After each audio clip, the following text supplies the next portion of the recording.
Oke, teman-teman kita lanjutkan lagi karena tadi ada gangguan jaringan ya. Ini di rumahnya dia di daerah Palengaan. Ini masuk Palengaan apa? Enggak, Pagentenan. Pagentenan. Ini lumayan ya, agak ngampung. Bukan ngampung, justru jaringan yang bagus apa sini? XL apa? Simpati apa? Indosat. Indosat yang Orido. bagus. Oke. Nah, ini nih aku kepengen ini karena penting. Ketika misalnya ada teman saya, anggap namanya Sari ya. Terus Sari memang nggak ngomong kalau misalnya Nov, yang merah itu bagus misalnya dia. Nggak ngomong begitu, tapi aku ngomong sama kamu.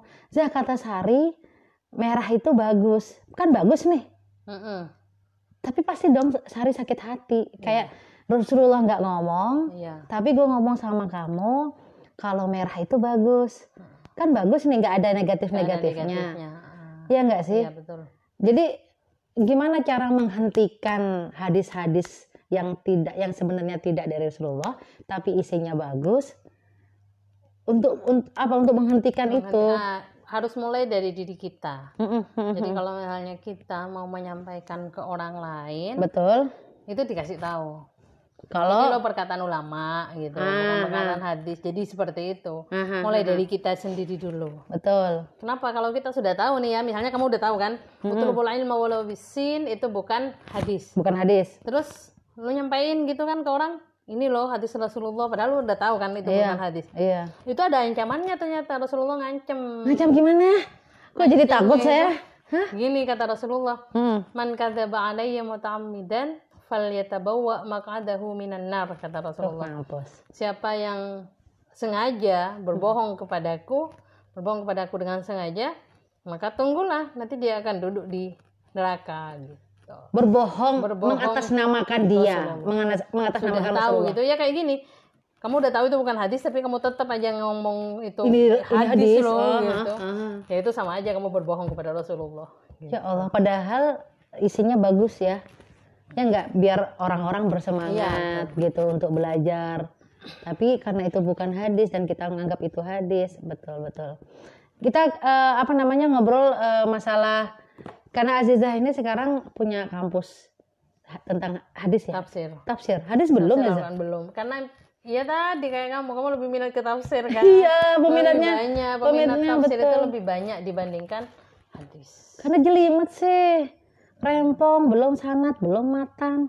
Kalau Al-Quran kan udah jelas dari Allah. Tinggal ini aja kan, tinggal menafsirkan, disesuaikan dengan zaman sekarang. Kalau hadis kan nih buku aja tentang tafsir, saya cuma punya Majmu', tau nggak? Majmu'ul Quran. Itu tau udah saya bawa kemana-mana kalau misalnya suruh ceramah. Tapi kalau hadis loh, lihat nih. Tafsir kan juga banyak. Iya, tapi Syihab, Hamka, kayak betul. Gitu.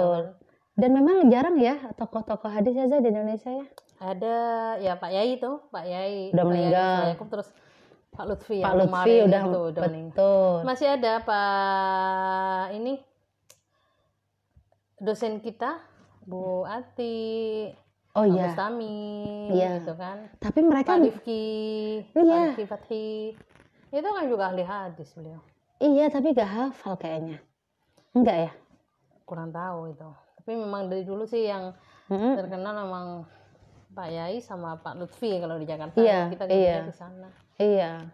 Dan seharusnya Aziza ini udah muncul. Dia itu satu-satunya loh ini di udah Pamekasan. Muncul yang enggak. Siapa yuk?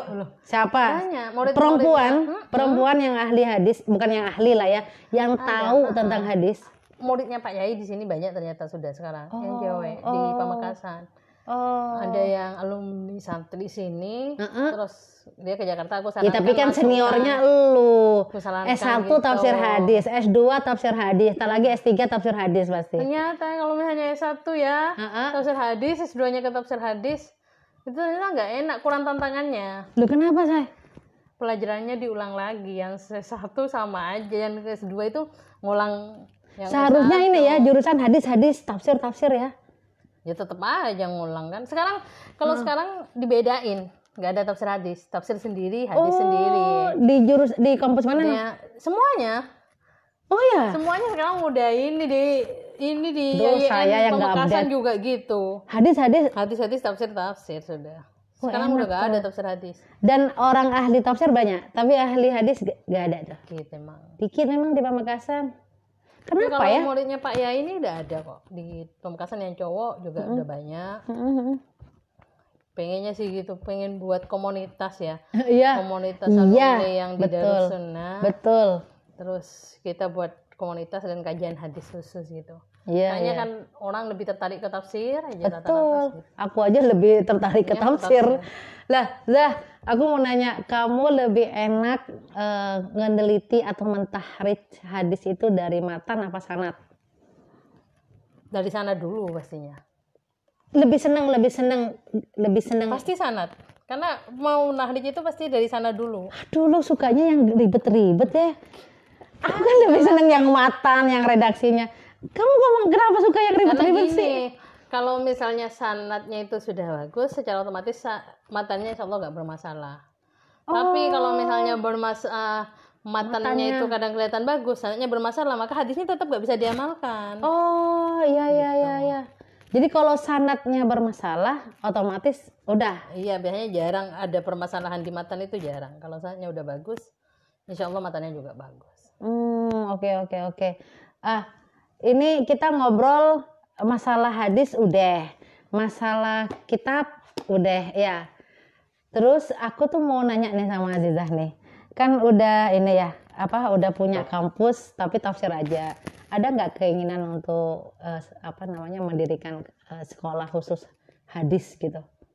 Atau enggak, mungkin kayak saya nih punya komunitas, tapi bukan komunitas yang alumni, tapi gimana caranya lu punya sekolah kayak orang ngafalin hadis atau yang mengkaji hadis gitu, karena minim sekali sini orang-orang yang ahli hadis. Ini udah mulai di sini di rumah udah mulai ini. Saya ngambil beberapa orang, kurang lebih 6 orang aja. Jadi itu kita benar belajar instan tentang hadis dulu. Di situ. Nanti dari 6 orang ini pengennya biar nyebar ke yang lain. Gitu. Iya, bener. Iya, lestariin nih, bukan hanya apa yang dilestarikan ya. Kan banyak tuh orang yang sudah punah-punah tuh kayak hewan-hewan tapi nggak dilestariin.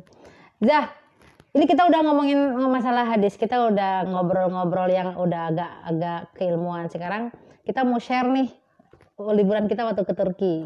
Boleh. Jadi kemarin saya sama Azizah tanggal 11 ya Zah ya?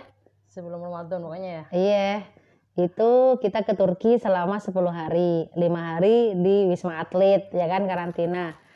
Dari sekian perjalanan, mana yang bikin lu berkesan? Karantina. Bukan di Turkinya justru ya. Kecapean gue di Turki. Karantina di Wisma Atlet. Wisma Atlet 5 hari. Itu yang berkesan malah. Apa yang berkesan? Apa karena banyak yang ngirim makanan?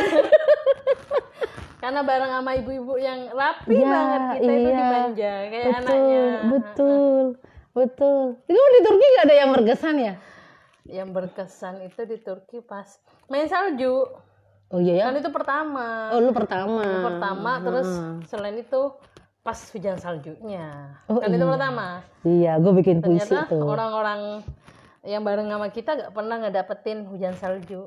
Pas kita yang itu kayak yang mana? Yang mana? Bunda-bunda Ais tuh ya. Terus ke sana kan sudah sering ke Turki. Sudah sering keluar negeri, ke Turki juga. Dia nggak pernah mendapati hujan salju. Baru kemarin pas bareng kita itu. Betul.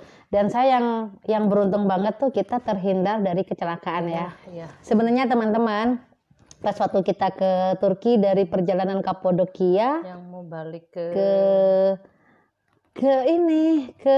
Ataturk, Kemal Ataturk tuh di daerah mana tuh? Di kotanya. Iya di bukan Istanbul itu. Pokoknya dari Kapadokia ya. Kita tuh masih makan bareng sama rombongan yang lain tuh. Ternyata pas nyampe di hotel tuh kan? Pas nyampe hotel di Kemal itu ya, di daerah mana sih itu? Bolu. Di Bolu. Nyampe ke Bolu, kita dapat info bus yang di belakang kita kecelakaan.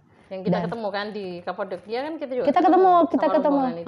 Di Kapadokia tuh masih ketemu sama rombongan itu, dan nyampe kita hotel di Bolu itu dapat info kalau rombongan di belakang kita itu kecelakaan, dan itu yang ya alhamdulillahnya ya Karena bisnya dia pakai yang lokal. Iya, bisnya pakai ganti-ganti, cari yang murah.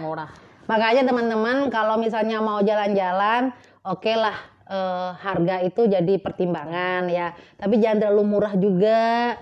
Untuk keselamatan juga. Untuk keselamatan. Nah, makanya nanti kalau misalnya ada open trip sama NK Wisata Madura, kalau masih minta harga murah, udah deh.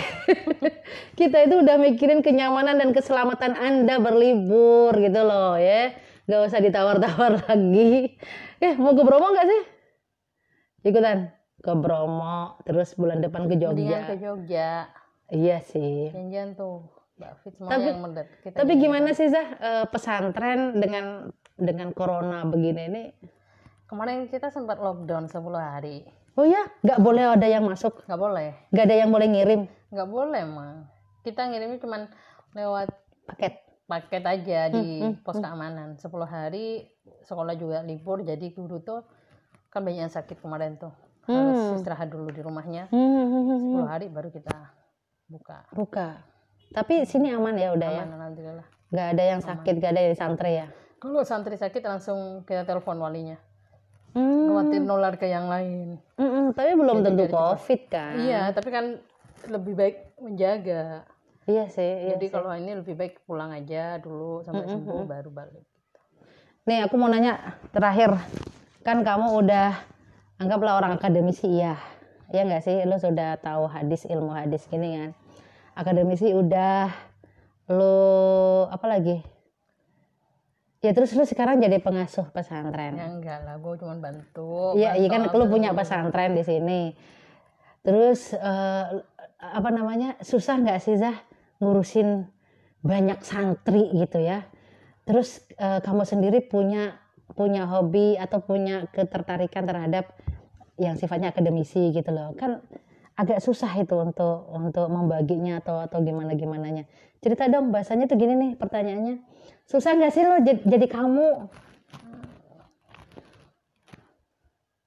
Orang yang ngelihat gue ngerasa seneng katanya, beruntung jadi gue. Tapi yang gue yang ngerasain ya, susah banget. Susah ya? Susahnya di mana sih? Susahnya itu kan santri ya. Kita ngurusin 10 orang aja nih ya, 10 orang aja. Itu tanggung jawabnya kan gede. Mulai dari jadi dia tahu ngaji apa enggak, dia nanti tahu najis apa enggak gitu kan. Terus akhlaknya gimana, kan tanggung jawabnya ke sana. Sampai kadang aku heran sama beberapa lembaga, kan ada kadang-kadang lembaga yang apa ya, cari siswa, cari santri gitu loh, biar santrinya banyak. Kok bisa ya, sampai mikir aku, kok bisa ya dia pengen santrinya banyak. Aku lo ngurusin santri yang segini aja itu kok kayaknya berat banget, tanggungannya itu luar biasa ya. Iya. Karena memang harus memikirkan, belum lagi kalau ini ada komplain dari orang tua kan. Iya. Sekarang kan anak-anak sering ngadu, kayak dikit-dikit gini ngadu, gak kayak zaman kita dulu. Iya. Kenapa menurut lo ya? Kalau dulu saya dipukul sama guru tuh orang tua ya udah gitu. Iya, sekarang kenapa ya orang tua itu ada anak nggak ngadu itu langsung kita yang disalahin. Iya gitu. Ya itu zamannya udah beda. Harus ngadepin kayak gitu. Oke deh Zah. Makasih sudah berbagi walaupun tadi ada sempat ada gangguan jaringan. Makasih sudah berbagi ilmu. Buat teman-teman yang mau belajar hadis bisa langsung menghubungi Azizah. Saya nanti tagin akun Facebooknya ya. Terima kasih sudah menonton. Sekian dari kami. Assalamualaikum warahmatullahi wabarakatuh.